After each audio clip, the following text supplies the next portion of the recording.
হযরত আবু হুরায়রা রাদিয়াল্লাহু তাআলা হতে বর্ণিত আছে যে একবার গরিব মুহাজিরগণ রাসূলুল্লাহ সাল্লাল্লাহু আলাইহি সাল্লামের খেদমতে উপস্থিত হইয়া আরজ করিলেন।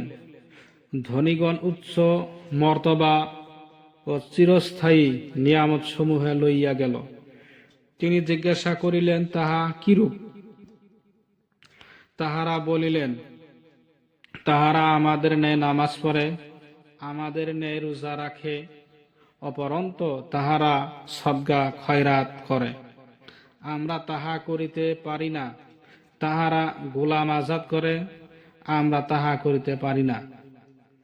রাসূলুল্লাহ সাল্লাল্লাহু আলাইহি সাল্লাম ইরশাদ করিলেন, আমি কি তোমাদেরকে এমন জিনিস বলিয়া দিব না, যাহাতে তোমরা তোমাদের অপেক্ষা অগ্রগামীদের মর্তবা হাসিল করিয়া লও এবং তোমাদের অপেক্ষা কম মর্তবাওয়ালাদের উপর অগ্রগামী থাকো। আর কেহ তোমাদের অপেক্ষা উত্তম হইবে না, যতক্ষণ না সে এই আমল করিবে। তাহারা আরজ করিলেন, ইয়া রাসূলুল্লাহ, অবশ্যই বলিয়া দেন। তিনি বলিলেন, প্রত্যেক নামাজের পর সুবহানাল্লাহ, আলহামদুলিল্লাহ, আল্লাহু আকবার 33 বার করিয়া পড়িয়া লও। এতপর তাহারা এইরূপ আমল করিতে আরম্ভ করিলেন।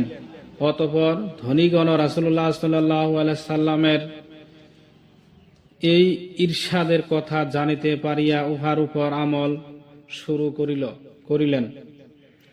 গরিব মুহাজিরগণ পুনরায় খেদমতে হাজির হইয়া আরজ করিলেন যে আমাদের ধনী ভাইয়েরা জানিতে পারিয়া এই আমল করিতেছে, শুরু করিয়াছে। নবী করিম সাল্লাল্লাহু আলাইহি সাল্লাম বলিলেন, ইহা তো আল্লাহ তাআলার